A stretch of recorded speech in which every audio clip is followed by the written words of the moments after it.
All right, so Sebastian, then let's start. Today I wanted to talk to you about becoming enlightened and overcoming our negative emotions. And what I mean with that, overcoming our negative emotions. When you look around in the world, you look at humanity, we can see that there's a lot of negative emotions, or let's call it dark side to us humans. We are racist, we are sexist, we are greedy, we are materialistic, we become jealous, we become angry, and we do a lot of things that is hurtful to the others, but also to ourselves. And the question is, how can we become a better as society and ourselves? Can we become a better version of ourselves? And I think there are basically two theories, and I think I'm adhering to one and you're adhering to the other, so that's why I think it's going to be interesting. There's a theory of you need to see the positive side and get back to nature, because nature is good, and if you get back to nature and you kind of get rid of this capitalist society that's surrounding you, and by these traditions that the culture that's put into you, then you're gonna get to a more positive side. And my view of it, the other theory, is most of the things that is negative about us is deeply programmed into us. And we need to realize first that this is deeply programmed into us. We need to become aware of these programs. And only when we become aware of these programs, then it is possible to slowly get rid of them by becoming aware of them and having your willpower to get rid of them or replace them by other programs. Uh, so that's the general idea. Maybe just very quickly, let me see what kind of programs I'm talking about. I'm talking about the program of anger. I'm talking about the program of jealousy. I'm talking about the program of racism, of sexism, of thinking in terms of status, of always wanting more in terms of materialism, in terms of status, more power and more money. I'm talking about being selfish and wanting the best more to ourselves and showing it to others. Those are the things I'm talking about, and I feel these things are programmed into us by nature, and we need to realize these programs in order to get to a more positive side and to dominate this dark side of us. So what are your thoughts of it? I do think that it was a lot of it you disagree. Well, I don't disagree with the capitalistic society, like you mentioned there, but I do think that we do have certain tendencies through by nature. And I think it's smart to design society in a way that doesn't cause us to all the time interfere with that. Because, for example, I don't know, racism or sexism in terms of employment, like we can design maybe certain solutions that will not allow you to even know the race or the gender of the person that you're hiring before you make the hiring decision, so that your biases don't impact that decision or something like that. And even like with freelancers, you sometimes don't know if the person is black or white, or if it's a woman or it's a man. Like you can be a freelancer online, have a nickname and have great work and great reviews, and you will get a lot of work and no one knows who you are, and it doesn't matter. So maybe we can design society to avoid some of those cognitive biases. But also, I'm not really a proponent of trying to live against ourselves. Like we walk on two legs, and if society comes up with the fact that we should just jump on one leg, then we should just try to do that. Like, no, like I think human nature needs to be respected as well in a way, but in a way that doesn't like bother other people. So we have to be careful with that. And then a lot of the impact is from Well, let me just say, with that, I agree. I think that's we have an agreement on that we need to respect human nature, and we cannot just make a culture that goes against human nature. I think that's what I agree with. Yeah. So let's talk about more specific examples, because maybe we are talking about a very high level of abstraction. Sure. Okay, let's start with anger. I think it's a good program because I think most people would agree that anger leads us to do stupid things that many times are harmful to others, but also are harmful to ourselves. Anger itself is a harmful emotion. Even if you don't do any stupid things while being angry, it's still going to be a negative emotion for yourself. If you have a prolonged anger, it's going to make you sick.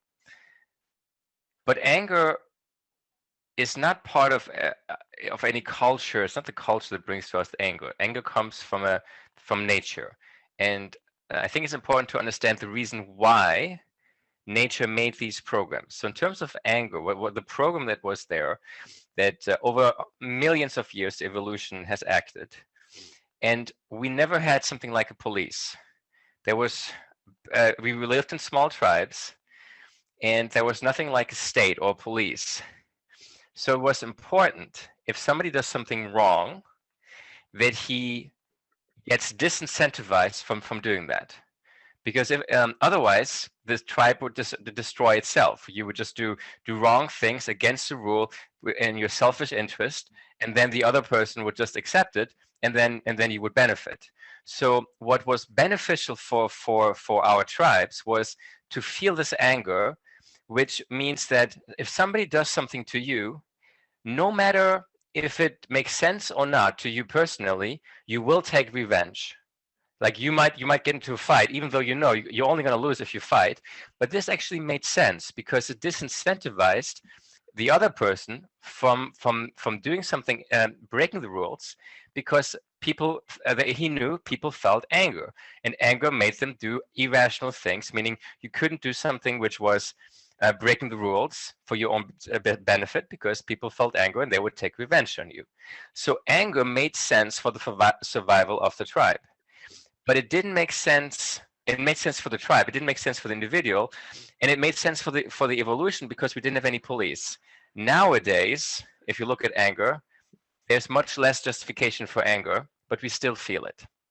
We still have these emotions of where we see somebody else and we get angry and we want to take revenge on this person. We want to shout at the person.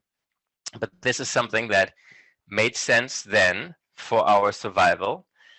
It didn't make sense for our happiness back then. It doesn't make sense for our happiness nor our survival now, but we still feel it. Yeah, it's an interesting thing. Like there's this book, Letting Go, and they say that basically, if you are an angry person, if you hold a lot of anger and resentment within, then you will react with anger to almost anything. Like you will always feel like people are trying to trigger you and do something against you.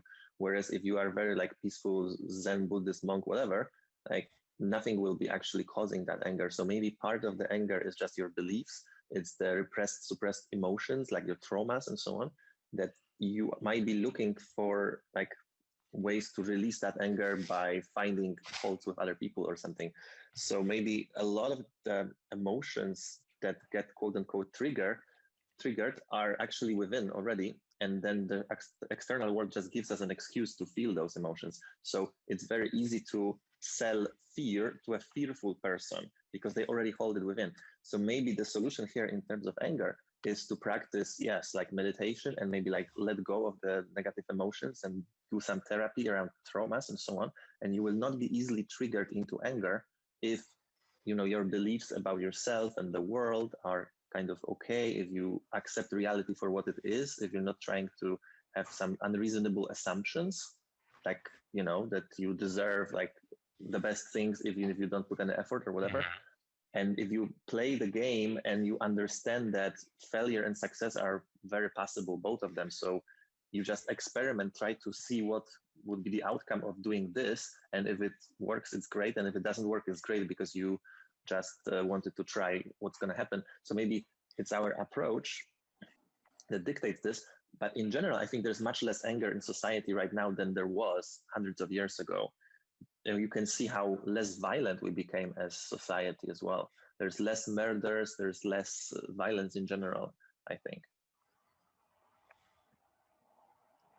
Yeah, I mean, of course, that's might be due to police, to the state, and of course, some people, I guess, would disagree. I agree with you, but I think some people would disagree, saying that citing the wars that killed millions of people, while before you might have a struggle one-on-one, you have one person killed, and now you have wars which kill millions of people. But I think the important point which I want to stress is that anger is like sexual arousal in the sense that you feel sexual arousal.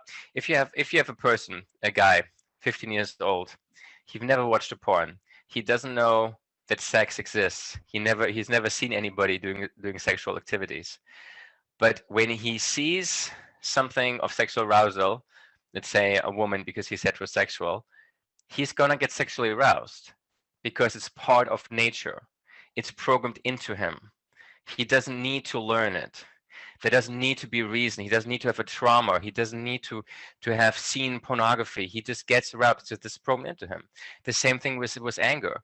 You don't need to have a trauma. You don't need to have a certain society, a certain culture come to you, and that's why you become angry. No, there's a natural tendency. There's a natural program in each of us, even if we have had a wonderful, loving childhood, to become angry. That's part of our nature because it made natural sense. But it's important to understand this, that it made natural sense for survival doesn't mean that nowadays it makes sense, and it makes sense for our happiness, because one thing is survival, the other one is happiness. Two different things. If we want an enlightened self, means we want happiness for society and happiness for ourselves, that means that not necessarily what's best for survival is best for us. And so anger is one of those examples. I think we are evolving that anger now with just being assertive. And, anger is an emotion that maybe happens when our personal boundaries are not respected in some way or something like that. And you are right that it's natural emotion, because even like children feel anger in many situations, right? And they weren't necessarily taught that.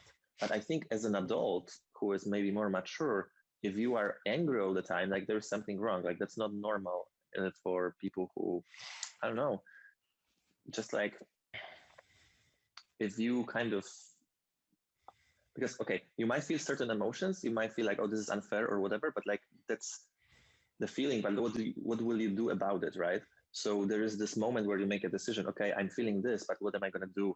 Am I gonna move on? Am I gonna do this? I'm gonna respond like this. So you can assert your boundaries in many different ways as well.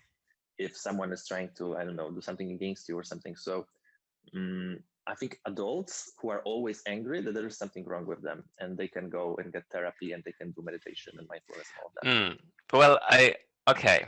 To some extent, I agree. To some extent, I think we need to consider that there are differences in the level of anger, just as there are differences in the level of in the personality. So some people are introverts, some people are extroverts. Now, if you're an introvert, you might have a natural tendency to be a bit more with yourself and to be a bit less with other people. Of course, you can learn to be with other people, to be comfortable with other people, and to have great social skills. It might come less natural to you, but this is something you can learn. I think the same with anger. I think even children, you can differentiate some people who get angry very easily and some people who don't. Now, if you have an extreme version, you might have somebody who has autism who gets very, very angry in certain situations. And it's going to be very hard for you to get that removed, to remove this trait from him, because that's you can say it's a condition. It's his condition that he has autism. But even if you're talking about the normal spectrum, the spectrum between people who are more angry and people that are less angry. But as you mentioned, so those people that are very angry, they can kind of control it. They can learn to control the anger. But it doesn't mean that they would ever be able to become a different person. Just like an introvert would be able to have great social skills, but it's hard for an introvert to make himself an extrovert. He can appear like an extrovert, but it doesn't change the way he feels inside. And I'd say the same thing for somebody who's angry. He can appear somebody who's totally relaxed. He doesn't have to act angry, but it's still gonna have this impulse internally to become angry, because that's his personality. There's something like the optimal level of stimulation, and that also distinguishes introverts and extroverts, right? Like how much stimuli is enough and how much is too much. And there are people who love drama, who love to live intense emotions, and who love everything intense, a lot of adrenaline, right? So they will probably get more angry, more expressive. There are cultures that are more expressive, like Latino culture, for example. There are cultures that are more reserved and quiet, like Asian cultures. So there are a lot of components to it, but you're right that it's like even animals get angry, right? If you mistreat them in some way. So it is natural. But now how very angry, like chimpanzees. If you compare chimpanzees to humans, I think they're much more angry than humans. Mm. So then how it plays out in society, that's an interesting thing. For example, like about 70 years ago, the political debate between left and right was basically between communism and like Nazism and fascism and this kind of things. So they were just basically trying to kill each other. And now you have like left and right, and they just like sit in the parliament, they raise their hands and vote, and everything is civilized. So that's an interesting way how the debate evolved into, okay, like you can have different views, but we can still be okay, we don't have to like kill each other. So maybe we're going to this direction of more I don't know, evolved expression of our differences, anger, and less violence as a result. Yeah, interesting that you're saying that. I mean, I think over the last 10 years, and especially the last 4 years, the pendulum has swung again to the other direction. I think the discourse becoming more and more aggressive. Mm-hmm. And it's interesting that, kind of confirming my theory, that especially in the left, where you have the supposed viewpoint is you're for more love, for more tolerance, you're for less racism, you're for less sexism, you are actually becoming very aggressive against freedom of expression. And I would say also you're becoming sexist and you're becoming racist, and very, very aggressive and violent on the left. But I don't want to digress too much. Maybe we should go into one more negative emotion that I feel everybody of us has, and I think there are 2 points of views. There's more this comes from the culture, this comes, or I would say it comes from nature, and this is jealousy. Again, I would say in jealousy we have a natural explanation. For a woman to feel jealous, it makes perfect sense because she needs her husband to provide resources for her. And of course, I'm talking about millions of years ago. Nowadays, this might not be the case. She might have a well-paying job, but thousands of years ago, it was mainly that the man would be needed to provide for the offspring. And if the man would have children with different women, that chance that he would be available would be less. For the man, even more reason to be jealous, because if the woman would sleep with another man, there wasn't no anti-conception. It meant that she would likely be pregnant with another man, and then he would raise a child of somebody else. He would get all his expenditures to raise a child, to raise the genes of somebody else, and that of course didn't make any sense for the genes, for his genes, for the evolution.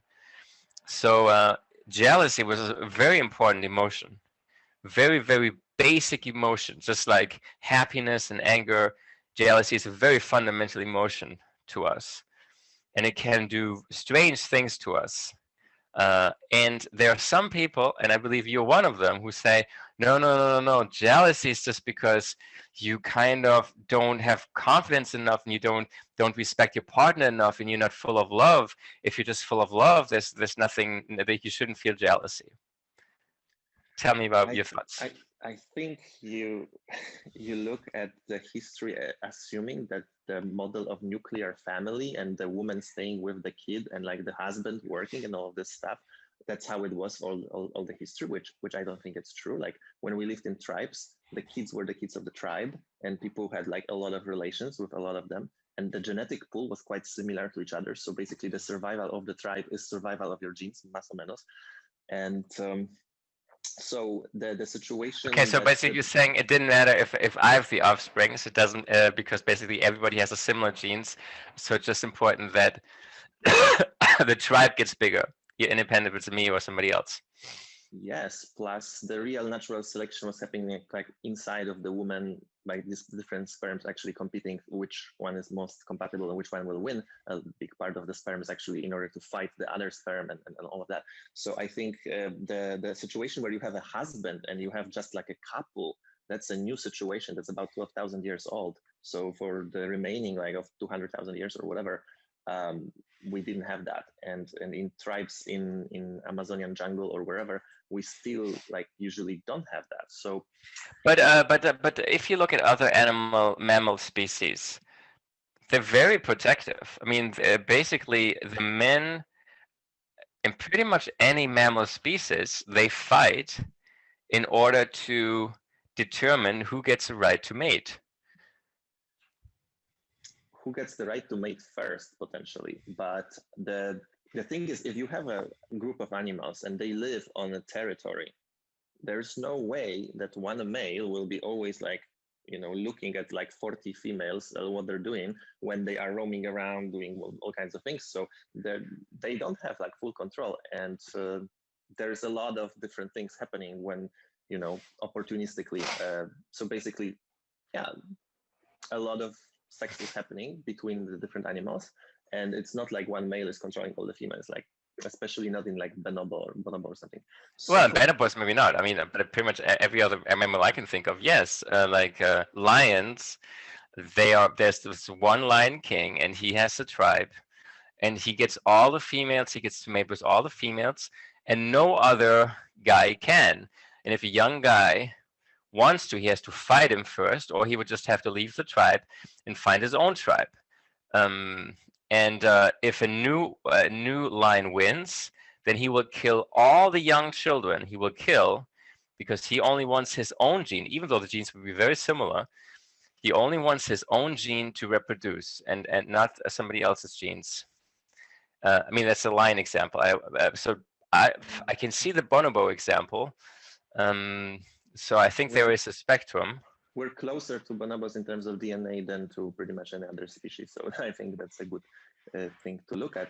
And you see that, for example, I understand possessiveness. Like when we were introduced to private property with agriculture, we started to be like, okay, I want stuff for myself and so on. But previous cultures were very much about sharing, literally sharing everything.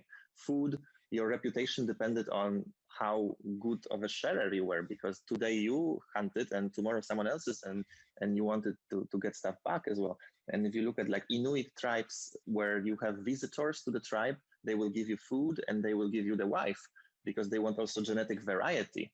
So even like some tribes who are against other tribes have like one time per year where they come and they just switch wives, because they kind of realize on some level that they cannot be doing inbreeding for too long if they want to survive. So there's a lot of interesting things that are happening also to ensure that there is enough genetic variety for people to survive. Because if you don't have, if you do inbreeding within one family, you can look what happened to a lot of royal families. They had all kinds of diseases. They were dying like, flies, because they didn't have the right genes to be healthy, because they were breeding within the same family. So it's a complicated subject, I would say. Okay. But so I've been aware of the feeling of jealousy, and I think it's a very strong feeling. There is a huge percentage of homicides that gets committed by people being jealous, mainly men being jealous. So jealousy is certainly a very strong and powerful emotion. Would you say that jealousy is furthered by our culture? Or would you say, I would say our culture is reducing the amount of jealousy, because I think if we were living in nature and just natural law, jealousy would be much bigger, just as you say. A lot of the crimes that would be committed in case there was no law, in case there was no Western culture, would be because of jealousy, would be men killing each other or because they want to have one female.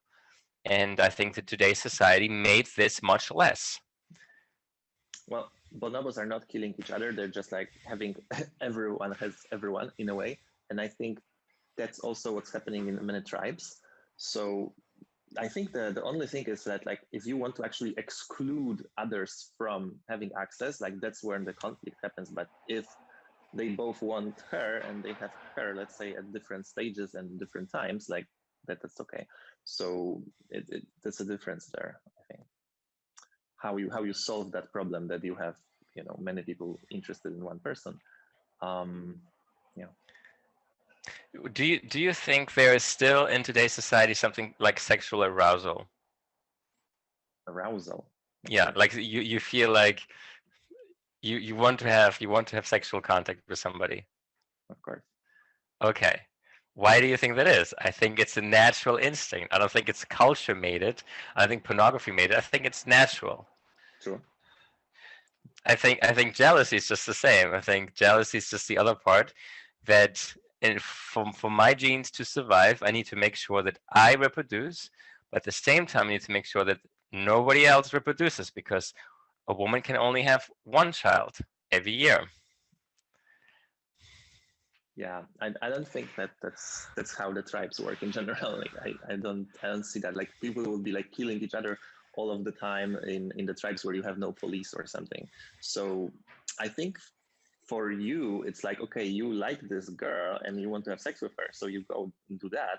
But then tomorrow you are, hunting with other boys, and then she meets another guy and she does this with him, and you don't even know about it or see it, and it doesn't bother you because that's what it is. It is what it is. And I think that's how animals do it usually as well. So there is no police, and they are operating in a large area, and usually they're not like all watching each other 24/7, what they're doing. So I don't know. Okay. And I do think that the culture is increasing the possessiveness because it's all about like nuclear family, husband, wife, property. Don't desire the wife of the neighbor or any other property of his, because it's all the agrarian model of like, you have property, you are one-to-one. This is not normal. Well, I mean, there is one of the main explanations of why we are homosexual. I mean, why humans as well as pretty much every other mammal species has homosexuals, and especially gays, because they're much more gays than lesbians, is because other male trusted them. Other males were very protective of their female. They didn't want any guy that come close to the female, unless that guy was gay. Because if he appeared gay, then they knew, oh, okay, he's not interested in my wife. So they kind of let the wife alone with the gay people. And then the gay people, because there were no other men, then they had sex with that woman, and they were naturally successful because they were the ones where the other guys were not protective of the wives. So they had these chances which no other guy could get, because the assumption is that the men were very protective of their female. Well, assumptions, but I do think that generally, like, culture imprints you with this thing that your goal in life is to get married to one person, stay for a lifetime, live happily ever after. Whereas if you meet many different people and you are attracted to many different people and you have different relations with many different people, then you're not jealous because like you also have other options, and you know, it's not like you're fixating on one person, that this is the only person you can get. Like you can I understand. I mean, and all of this, I'm talking about the negative programming. All of this doesn't make sense. None of this makes sense. Jealousy doesn't make sense. Anger doesn't make sense. Racism, sexism, materialism, greed doesn't make sense. It's not good for us. It's not good for society. I'm just saying that for survival in ancient times, it did make sense. Maybe let's come to another one. Let's come to sexism. Is that okay? Can we talk about sexism? Okay. So how I define sexism, because I think there are different definitions. So my definition here of sexism, what I want to talk about, is that we give a certain status to a man, which we don't give to a woman. We respect the authority of a man more than that of a woman. And I'm of course generalizing, yeah? And we especially respecting somebody who is masculine. So respecting somebody who is tall, who has a deep voice, who is confident, who is muscular, athletic. In today's society, it shouldn't matter. Somebody can be tiny. Somebody can have a very high-pitched voice. Somebody can be not muscular at all, not athletic at all, and still have the social and the cognitive powers to be effective. But still, we respect somebody who is tall, who is masculine, who is a masculine leader. And for us men, especially, but also for women actually, we have sometimes a hard time to accept the authority of women in the same way. And it shouldn't be that way, but it's naturally programmed into us. And maybe it's not so much woman or men, but it's about masculinity. The taller the better, the stronger the better, the deeper the voice the better, the more confident the better. So if a woman wants to have authority, it's better if she in some way becomes more masculine. Mm-hmm. Yeah, and I think also the kind of opposite happens through the culture where you have a lot of single mothers, and the boy gets raised by just the woman, and then he goes to school where 98% of the teachers are female, and he learns that he needs to obey females. Always do what females want, because if he doesn't, he's gonna get, punished for it at home, at school, wherever. So that's how you raise a lot of nice guys who are actually afraid of women, who are always doing whatever the woman wants because they don't want any drama. And that's the opposite kind of side of it, where the whole generation, like in America, in those, single mom households, is raised to be very like subservient to women because they never had Really? any like Is that trial. so? I think so. I would have thought that if they don't have a man, the problem would be that that there wouldn't be as strict a rule. I would have thought that there is kind of, even in babies, a natural instinct to have respect somebody with a deep voice more, somebody who is tall more, somebody who has masculine facial features more, and therefore to respect the authority more, maybe respect the female authority less. And for that reason, if you don't have a male with a deep voice, masculine features, tall, and so on, to tell you what to do or what not to do, that you don't respect rules. You just are like, you make your own rules. I think You're it less. depends. It depends, like on your strength and on the strength of the women that are dealing with you, because there's a lot of masculine women out there as well. And but if the guy doesn't have any like contact with masculine adult men all throughout his young years, and he is dominated by women all the time basically, because they do make him do whatever they want to make him do, and then it might be that he grows afraid of women, always like asking women for permission because it was always the mom or the teacher who was deciding for him. He cannot decide for himself. So I think there's a lot of that as well right now. Okay. He doesn't know how to be a man, for example, right? Because he had no role models at all. And he only knows how to listen to women so that they don't give him drama, because they always were the ones in charge in his life. Okay. But what do you do about it? What do you do about sexism? Because you're not talking about that maybe there's a culture currently could lead to another tendency, but you still don't dispute the fact that we are naturally respecting masculine traits in terms of authority, respecting them more than feminine traits. That it's easier for masculine, tall, strong men to become the leader than for a short, weak, high-pitched voice man or a feminine woman.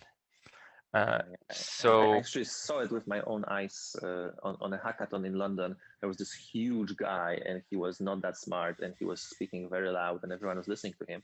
Whereas like my girlfriend at the time was like super smart, small, feminine, and wasn't speaking that loud, and she was saying the right things, but no one was paying attention. So that matters a lot, especially in groups where people don't have established reputation. So this is just the first impression, and yeah, you are very right. So then we can technically take some measures. So we recognize it. What do we do about it? Yeah. What do we do? So one of the things that I mentioned was that, for example, the hiring decisions are the key things, right? So we can obscure the fact that someone is, I don't know, tall or short or female or black or whatever, to maybe make that not play a role in the hiring process. Or in the I would argue in the hiring process, I would say females are already at an advantage. I would say minorities are at an advantage. I don't think that there is, at least in the large companies, they would give preference to, and you can see it. I mean, recently I saw a study, I think yesterday or 2 days ago, I saw a study, Silicon Valley, that females have a much higher interview ratio, interview to application ratio than men, because So, but in terms of when they work, when they work and they have a group, in this group, it could easily be, even at companies like Google, Microsoft, Apple, that the human tendency is to give more respect to more authority, more credibility to those that are masculine still is there. Probably, yeah. Though I think our CEOs generation, are on average 80% of CEOs in the US are over 6 feet, while the average I think is 5 feet 10 or 5 feet 9. I think there's a generational difference as well, because people like who were raised, I don't know, 60, 70 years ago, like this was just the only thing, right? Like all positions of power were male and so on. But now, much more democratic places like Google, you do have a lot of also like female leaders and all of that, and in Facebook and so on. So it's moving to this direction where you go to college, for example, and it's mostly female, right? So there are those like competent, you know, college grads, female that you know. So we were exposed to that. For example, my grandfather, first of all, didn't go to college, and secondly, didn't go to college with a lot of like smart women or something. So I think we look at it a bit differently already as a younger generation. Exactly, but what we were saying, or what I at least was saying, is it doesn't matter. It's going. You can have 90% female at college. You can have the majority of leaders could be female, but the natural tendency to respect masculinity, which means respecting masculine facial features, respecting deep voices, respecting height, is still there. Just give you another example. My friend Alex, he was working together with his coworker slash employee. He had an employee, and he would do the kind of calls together with the employee. The thing was, this employee was very tall, and he had a very, very deep voice. And on several occasions that happened that clients assumed that he was a boss. Because it's natural to assume that somebody is a boss when you hear a very deep voice. It's just when you have a very relaxed and deep voice, you feel more that this person should have authority. Interesting. Yeah, that's true. And that's the trait that's deeply ingrained in us. It's not gonna. I mean, it's gonna change maybe a little bit. I would agree. Yeah, your grandfather has also been influenced by culture, but I do think that even if the culture is the inverse of what it was when your grandfather was living or is living 50 years ago, it's still going to be ingrained in us. Yeah, probably. And how can we? So I mean, I don't think there's any way that we can change it. Just make a shift and like, okay, the deep voice, the masculinity doesn't matter, and I'm accepting a short leader anyway. I don't think that's going to happen. But I think it's important to be aware of it. So that we can kind of go against it. I mean, if you look at like big leaders of big companies like Mark Zuckerberg, like the guys from Google, they are not like huge and with the deepest voices and all of that. So sometimes competence and intelligence and results in real life, also like Jack Ma from Alibaba, like he's super tiny and he doesn't have the deepest voice, and he was still like build an empire. So I don't know, like, okay, Tony Robbins is gigantic. I understand that, but there are leaders who are not that big, not that masculine, and they're still, doing amazing. So I don't know. You're right, of course. Necessary component. I mean, I'm not. Of course, I'm not saying that this is gonna be impeding you from being successful, and of course, you could say that, and I would probably agree that this is a bit less important for entrepreneurs than for working in a corporate hierarchy. I do think that the corporate not hiring decision, but the corporate promotion decision, I think that people will still take into account these features more. They just see the natural leader being a masculine, tall, maybe handsome, potentially white male, rather than and I do think that for entrepreneurs it's a bit less important. Because they need to get the investment, they need to have the trust of an investor. But once they have that, I do think that if they can if it's successful or not doesn't, because the client doesn't care. Like at Amazon, I don't buy at Amazon because I think Jeff Bezos is a great leader. Mhm.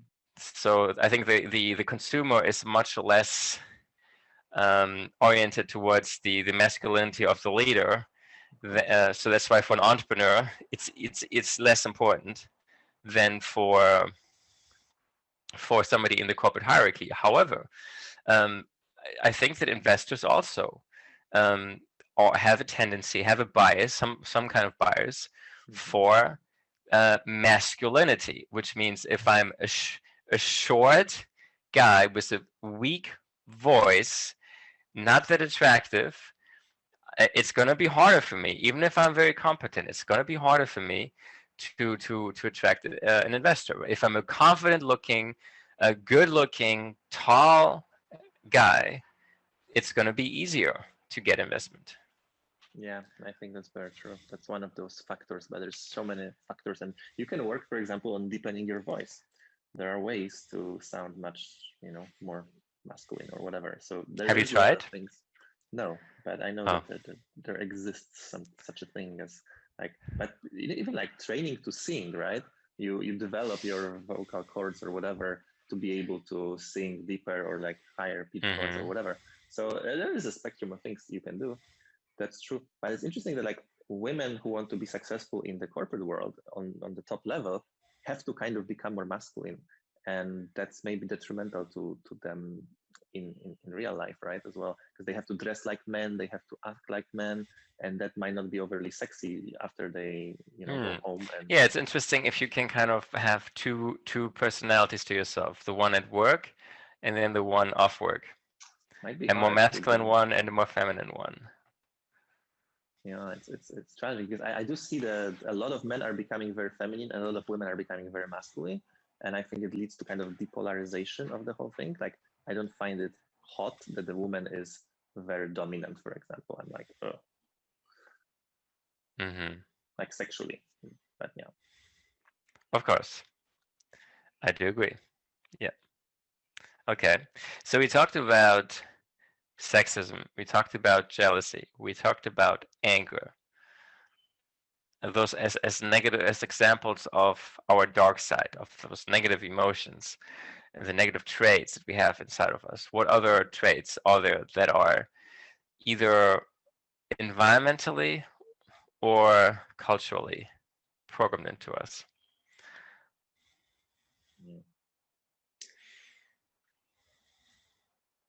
I would say status thinking. I think that I think status thinking is much more important than we realize it. I think that automatically when we meet anybody, we automatically give them a status. And it's different for men and for women. I think for women, the status you give to the woman would to a large extent depend on attractiveness and of age, of the youthful attractiveness. And then also, of course, on who she's with, how much money might she have, what career she has, but those things are a bit less important. For men, it's basically his career and his power, his money.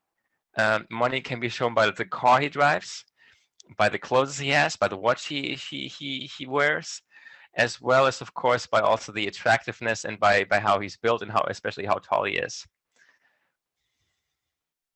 And I think, and it's sad. It's really sad. I don't want this to be, but I've seen it in myself. I've seen sitting across a very smart and handsome man. I thought, well, okay. And just as soon as he got up and I got up, I saw a really huge height difference. And I could feel somehow what this did to me. Like immediately I could feel that the status, that something I felt inside was like, oh, okay. At that point in time, I felt that the way that I should act towards him is more like, hey, you're this little one. Hey, you're the small one. Hey, kind of like less status. While before I was kind of looking up. And the other way around, the same. When I was talking to somebody that looked very young and not so experienced, not so smart, I was talking to him, but then he got up and he was towering over me. Before I was like, hey, you're kind of the little one, like I'm your big brother. But as soon as he was towering over me, I felt different. I felt that he had more status than me. So I think this kind of status thinking is something that's inherent. It's very much inherent in us. It is, but then some cultures are fueling it even more, and some cultures are diminishing it, I think, for decision making and so on. So I think that the most status obsessed culture would be the US.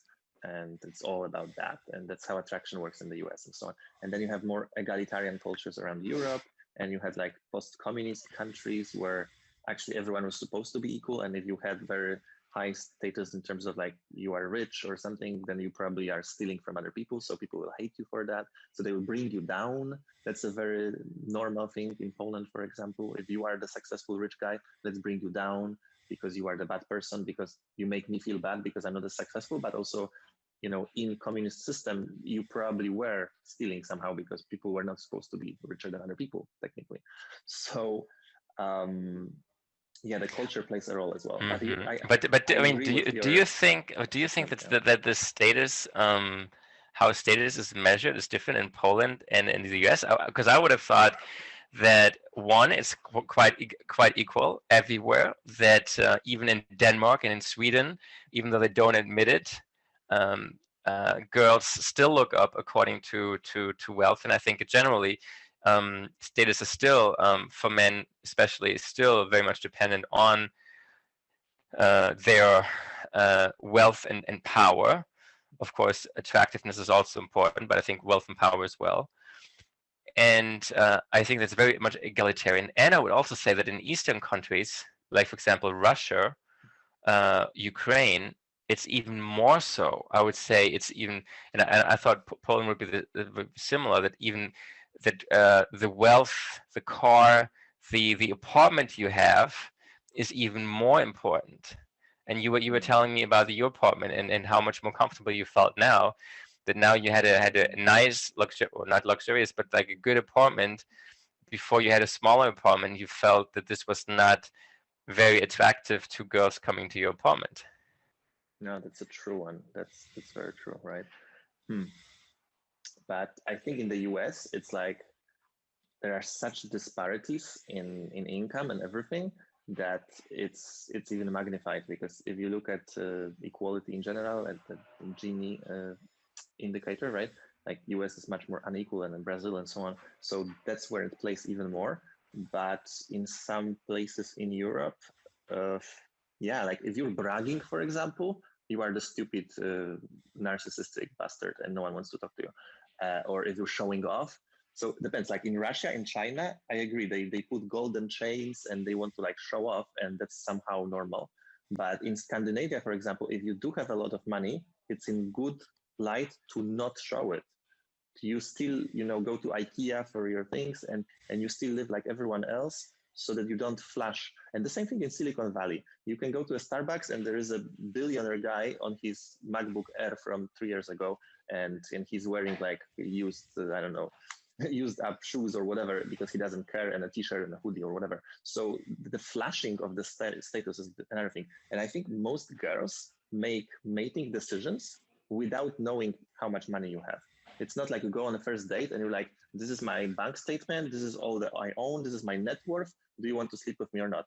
No, like you are probably okay, right? Like you're not looking like a homeless guy, you can afford to buy her one drink, and your place doesn't stink, and that's enough for her to want to have sex with you.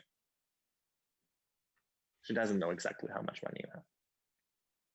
She doesn't know exactly how much money you have, but unless you're extremely poor, unless you live with your parents and you're unemployed or something like that. But if you are normal, like they want the guy who knows how to take care of himself, who's doing something, okay? But it doesn't have to be like the billionaire.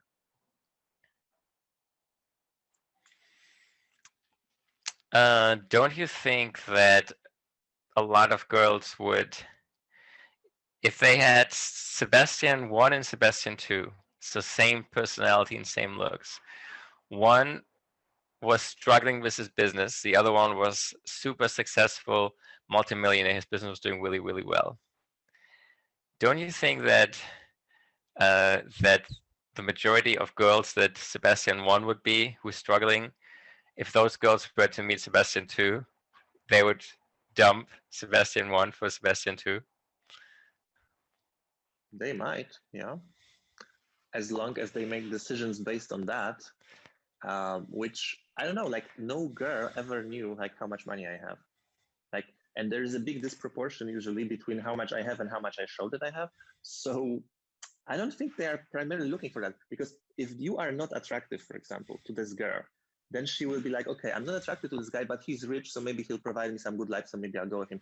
But if you are causing like the primal attraction, like they like your face, they feel wet by just looking at you, they're not thinking about how much you have in the bank. They want to have sex with you because they are feeling horny. So it's a different thing. There is a sex for validation like this, and there is a transactional sex because you will provide resources, right? So, yeah, I do think that wealth in men can provide both.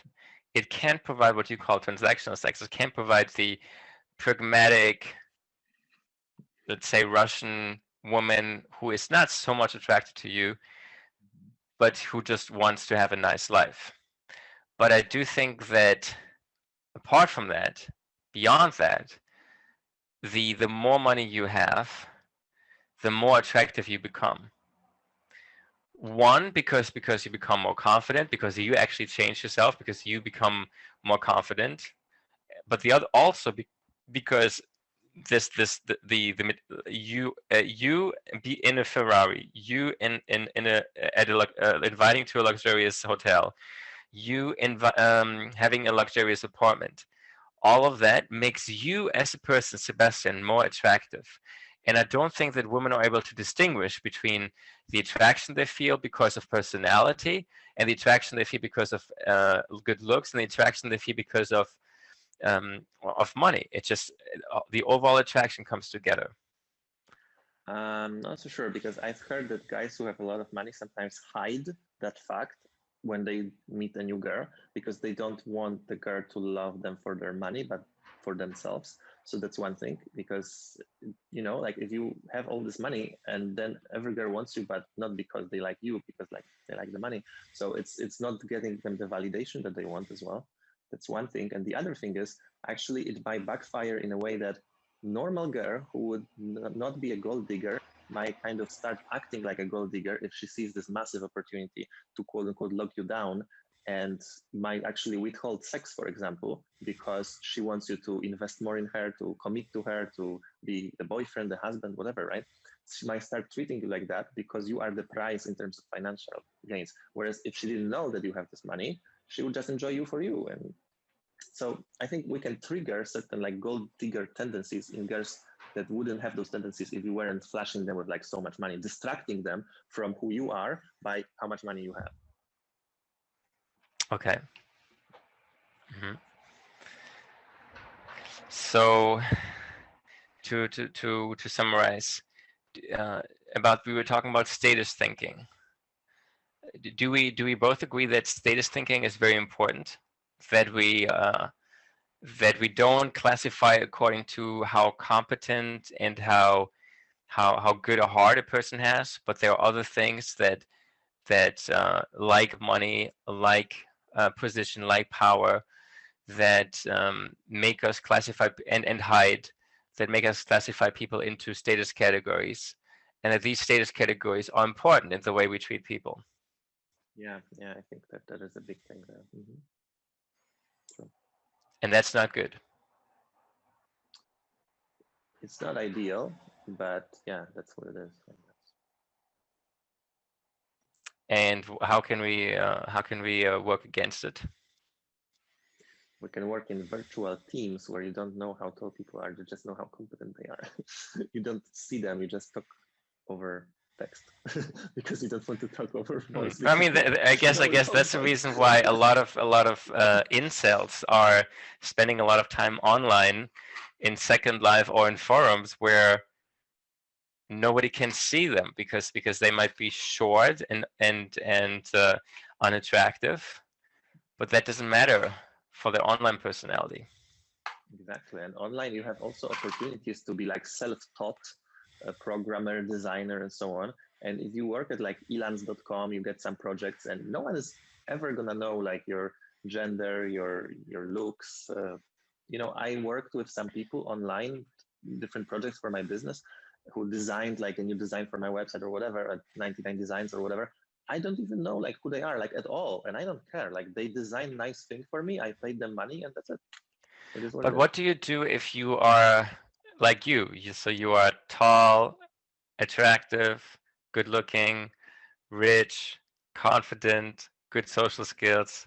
How can you take advantage? Because then if you're hiding online, you're wasting your opportunities. I'm not feeling like I'm wasting my opportunities, because I don't need people to like come and give me opportunities because I'm tall. Like that's not how it works. I think I can create my own opportunities, and because this also comes from this whole paradigm that you will be selected to get the job or something. Like someone has to give you permission to do something, right? There is this book, Choose Yourself. So instead of applying for a job and trying like so that they choose you and hire you, you just create your own business, for example, and you don't need to go jump through anyone And you need clients to choose you. But they can choose you clicking on your ad where they don't even know how you look, or like the ad can be a video by a pretty girl that you told her what to say, and she will say it in the video, and they will click because they need your product. Like you are buying a lot of things from people you have no idea, like who started the company, who's the CEO right now. You don't care. Like you need a screwdriver, and you don't know like the history of the company that produced it, and it doesn't matter. So I think that's how, right? Taking more control and responsibility for our own results instead of waiting to be chosen by others, just choosing ourselves. I think that's universally good, even if you are told. Okay. Gives you more control. Okay. Good. So we talked about the negative programming of anger, of jealousy, of sexism, of status thinking. And we said that for all of that, there is some kind of natural programming. I was defending the opinion that for the majority of why we have these, it's because of our natural programming. In some cases, you were saying it's actually culture. We looked at some ways how we can go beyond those negative traits and become more positive or more enlightened. To summarize, what would you recommend in order to overcome not a specific negative trait, but like to overcome negative traits in general? It's good to be aware of them, for sure, how it works, right? And then you can play with it in many ways. Like if you think that status is important, you can increase your status. There's a lot of things you can do to do that. If you think like the deep voice is better, you can work on your voice to make it deeper or whatever, right? So then, yeah. But if you are on the short end of the stick, then you might be trying to like play games in which your race, your gender is not a factor. Like people don't know who you are, but they will still buy your product because they need it. It's not about having personal relationship with them. It's about, let's say, a website that sells them whatever t-shirt they want to buy or whatever. So also avoiding certain situations where you would be judged not favorably because you are short, because you are feminine, because whatever. So choosing yourself and finding your own game which is fair for you, which you control better. You don't have to play the games that all the society plays. Okay, makes sense. So I would say when we are faced with these negative traits, it makes sense to, as you say, we first become aware of them. I think it's very difficult to just whisk them away and to just rationalize them away and say, oh, I shouldn't be angry. Why should I be angry? Anger doesn't make any sense. I shouldn't be jealous. Jealousy doesn't make any sense. I shouldn't think in status. I should only value people according to their heart and according to their mind. But no, this is part of our programming. So become aware of it, but then decide against it and say, okay, I'm aware that I'm thinking in terms of status. I'm aware that I'm greedy and materialistic. I'm aware that I'm jealous. I'm aware that I'm get triggered and become angry easily. But I don't think this is good. And I want to first become aware of it. and then use mindfulness to say, okay, these are my feelings. This is me. I'm looking at my feelings, and I'm saying these feelings, these traits don't really make much sense. They're bad, so I should try to get rid of it. So I do think that's it's possible, but it's difficult. But it's the first thing is awareness. So it's basically putting a pause between like action and like the impression and the response, right?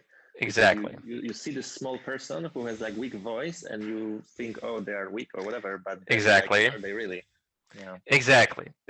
So when you see this tall guy in London who is dominating the conversation, then not like be drawn into it, but like, hey, okay, he's tall, he's masculine. Okay, should I really pay attention to that, or maybe is he because of that? Am I buying into his what he's saying, into his ideas because of how he looks, how he speaks, or are his ideas really good? And then maybe say, oh, maybe his idea is actually not so good. But just when you be aware of these biases, it's easier to overcome them. Yeah, I was just thinking about this. Like, why would, for example, someone not want to hire like a small woman who has like very weak voice?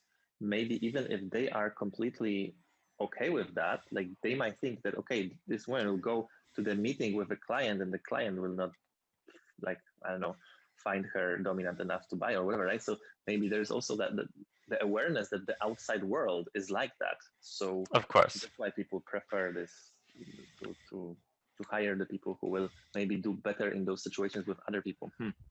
Of course. Yeah, I mean, I was talking to Alex about this as well, about racism. We were saying, so who is a racist? Is a racist the person who has this biases in himself?